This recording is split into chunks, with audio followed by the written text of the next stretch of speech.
ब्रह्मा ने जब 10 सहस्त्र वर्ष तपस्या किया तो सातों पाताल को फोड़ करके के ज्योति निकली।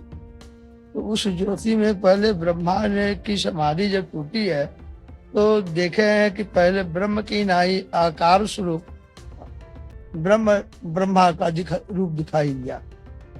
तो वो ब्रह्म की नाई आकार जो है वो आकारेश्वर महादेव के नाम से प्रसिद्ध है। उस वक्त औरंगजेब ने मंदिरों को तोड़ा तो यहाँ पर भी अपना तोड़ फोड़ मचाया और इस वक्त जितनी संपत्ति थी सब वो मुसलमानों को हैंड ओवर कर दिया। यहाँ जो केवल मकारेश्वर का मंदिर जो है यही जो बचा रहा। आपको बहुत दूर तक ले जाती है, लेकिन ओमकारेश्वर महादेव मंदिर की जो यात्रा है वह आपकी जो किस्मत है चमका देती है। ऐसा माना जाता है कि यदि आपकी किस्मत सोई हुई है तो ओमकारेश्वर महादेव के मंदिर का दर्शन मात्र प्राप्त करने से ही आपकी सोई किस्मत जाग जाती है। यूँ तो विश्वनाथ मंदिर की जो व्यथा है वह देश में पूरे विदेश में प्रसिद्ध है, लेकिन काशी की जो प्रत्येक शिवलिंग है वह अपने आप में एक अलग ही व्यथा व्यक्त करती है। आपको बता दें इस वक्त उपस्थित है वाराणसी में गंगा जमुनी तहजीब की जो मिसाल है वो तो बहुत ही पुरानी और परिचर्चित है। इस वक्त हम उपस्थित है मछोदरी में, जो कि कब्रिस्तान के बीचों बीच में स्थित ओमकारेश्वर मंदिर है। वहां पर है सावन का पावन महीना चल रहा है, ऐसे में शिव की जो तमाम लीला है वह दर्शन देखते हैं और तमाम जो शिवलिंग होती है उनकी पूजा अर्चना करते हैं और अपनी मन्नतें पूरी करते हैं। ऐसा माना जाता है ओमकारेश्वर जो मंदिर की कहानी है कि यहाँ पर पूजा करने से जो भी आपकी मनोकामना है वो पूरी हो जाएगी। अपने कैमरा पर्सन सहयोगी से हम दिखाना चाहेंगे कि आप देख सकते हैं कि मंदिर के चारों तरफ कब्रिस्तान विराज है और कब्रिस्तान के बीचों बीच में ओमकारेश्वर मंदिर है, जो कि लगभग 30 सीढ़ियों से चढ़ के ऊपर आती है। यहाँ पर जो है कि पूरा मुस्लिम बहुल इलाका है और मुस्लिम बहुल इलाके में कब्रिस्तान के बीचों बीच यह मंदिर स्थित है। आपको बता दें कि उत्तर प्रदेश के वाराणसी को भगवान शिव का सबसे प्रिय स्थान माना जाता है। यहाँ पर भगवान भोले अपनी सभी ज्योतिर्लिंग के रूप में विराजमान रहते हैं।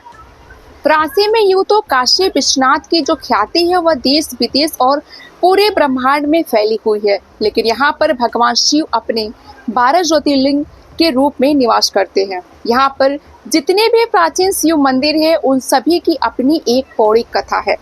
ऐसे ही काशी का आदित्य मंदिर है ओमकारेश्वर मंदिर। भगवान शिव का यह अति प्राचीन मंदिर है जिसे स्वयं ब्रह्मा के अनुरोध पर भगवान शिव ने अपना स्थान बनाया था।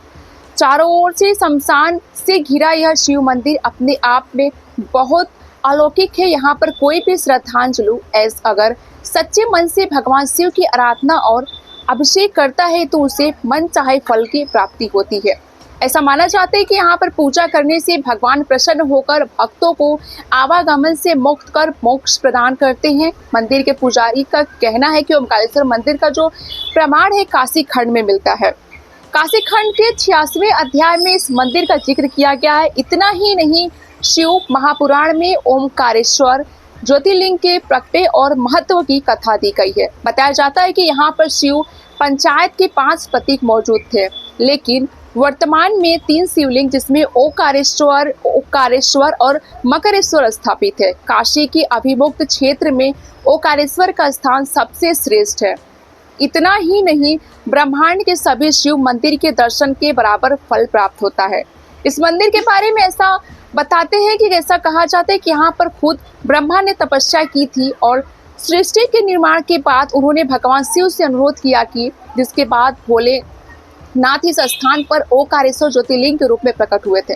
मंदिर के दर्शन मात्र से अश्वमेघ यज्ञ के फल की प्राप्ति होती। तो हमारे साथ कुछ भक्तगण जुड़ चुके हैं, हम उनसे बात करते हैं कि ओमकारेश्वर मंदिर का इतिहास क्या है।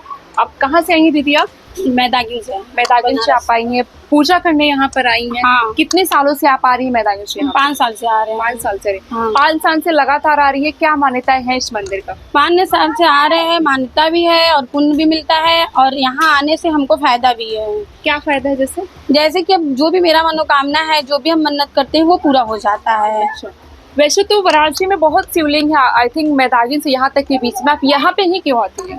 नहीं, यहाँ भी इसलिए आते हैं क्योंकि ये 12 ज्योतिर्लिंग में एक ये भी है जिसको बोला जाता है ओमकालेश्वर मंदिर। ये भी एक 12 ज्योतिर्लिंग में से एक आता है। अच्छा, इसलिए हम यहाँ आते हैं दर्शन करने। कब्रिस्तान के बीचों बीच में ये शिवलिंग है, इसकी मान्यता क्या है आपको पता है?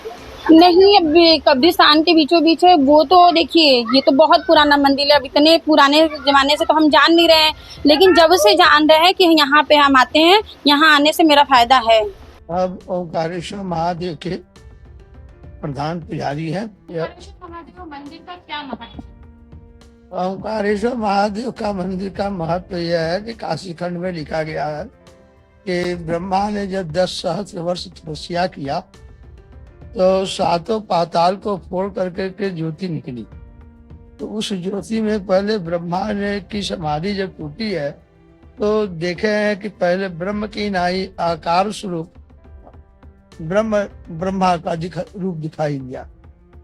तो वो ब्रह्म की नाई आकार जो है वो आकारेश्वर महादेव के नाम से प्रसिद्ध है, जो पीपल के वृक्ष के नीचे है। और जड़ क्षीण हो गया था, खत्म हो गया था, तो उसका अस्तित्व ही सब खत्म हो रहा था। तो मैंने जो सब दक्षिण भारतीयों के सहयोग से उसका निर्माण कार्य करवाया। और इसके बाद ओकार की नाई जो है चतुर्भुज अवतार विष्णु स्वरूप जो है, ऊपर जो है ओकार है, जिसे लोग कहते हैं ओमकारेश्वर के नाम से ही जाते हैं, क्योंकि वो मुस्लिम हिंदू मुस्लिम विवादित में है, इसलिए काशी के लोग ज्यादातर ओमकारेश्वर उन्हीं को कहते हैं। यह जहाँ मध्य में आप हम सब बैठे हुए हैं, ये मकारेश्वर स्वरूप और शिव स्वरूप है। तो ये ओमकार, ये तीनों मिला करके ओमकारेश्वर है। काशी खंड में उल्लेख किया गया है कि जिसने भी ओमकारेश्वर का दर्शन कर लिया वो ब्रह्मांड के समस्त तीर्थों का दर्शन कर लेने का फल उसको प्राप्त होता है। और वो कहीं भी अन्यत्र यहाँ का दर्शन करने के बाद कहीं भी अन्यत्र जाकर के उसकी अकाल मृत्यु भी होती है तो माँ के गर्भ में वो नहीं आता, ये इसका उल्लेख है। और यहाँ पर मुस्लिम बस्ती होने की वजह से बाहर के यात्री तो आते नहीं है। सावन के सोमवार को थोड़ा बहुत लोकल अगल बगल के मोहल्ले के लोग यहाँ पर आते हैं। केवल यहाँ आकर के लोग हाथ जोड़ कर करके ही जाते हैं। भगवान के सेवा पूजा या राग भोग का कोई इंतजाम यहाँ पर नहीं है। जो कुछ भी है दक्षिण भारत के लोग आते हैं, वो लोग सहयोग थोड़ा करते हैं, जिससे ये जो मंदिर बैठे हैं, इस मंदिर का भी अस्तित्व खत्म हो रहा था। 2010 में अजय उपाध्याय कमिश्नर हुए तो उनसे विकास प्राधिकरण से परमिशन ले करके इसका निर्माण कार्य शुरू किया गया। तो ये दक्षिण भारत के सहयोग से इस मंदिर का निर्माण। कब्रिस्तान चारों तरफ है और बीच में मंदिर। चारों तरफ कब्रिस्तान तो आज का नहीं है, मुगल साम्राज्य के समय में हुआ है। पहले तो सब बहुत बड़ा यहाँ का संपत्ति थी, मगर जब मुगल साम्राज्य हुआ उस वक्त औरंगजेब ने मंदिरों को तोड़ा तो यहाँ पर भी अपना तोड़ फोड़ मचाया और इस वक्त जितनी संपत्ति थी सब वो मुसलमानों को हैंड ओवर कर दिया। यहाँ जो केवल मकारेश्वर का मंदिर जो है यही जो बचा रहा, क्योंकि ये मंदिर का रूप नहीं था, ये बाग बगीचा के रूप में था। 73 में नारायण बाबा रामदासी थे तो वो मंदिर केवल बना, उसको मंदिर को बनवाया उस वक्त अहिल्याबाई होल्कर जो है विश्वनाथ मंदिर को जो बनाई उसी ने उसको भी बनवाया, तो केवल मंदिर बना। उसके बाद विवाद है यहाँ पर बनारस सिटी में महाराज बनारस किया चला तो 5 फुट परिक्रमा का जो है मांग किया गया, तो वो उसमें 4 फुट परिक्रमा का प्रोग्राम जो है परिक्रमा करने के लिए जो है सो वो मानसूर हुआ राजी हुए, तो वो 4 फुट पर परिक्रमा बनी। उसके बाद उसको बनवाया गया और 1939 में मंगत राम शर्मा और मांझी लोग थे, उन लोगों ने इसको मंदिर का निर्माण परिक्रमा बनवाया।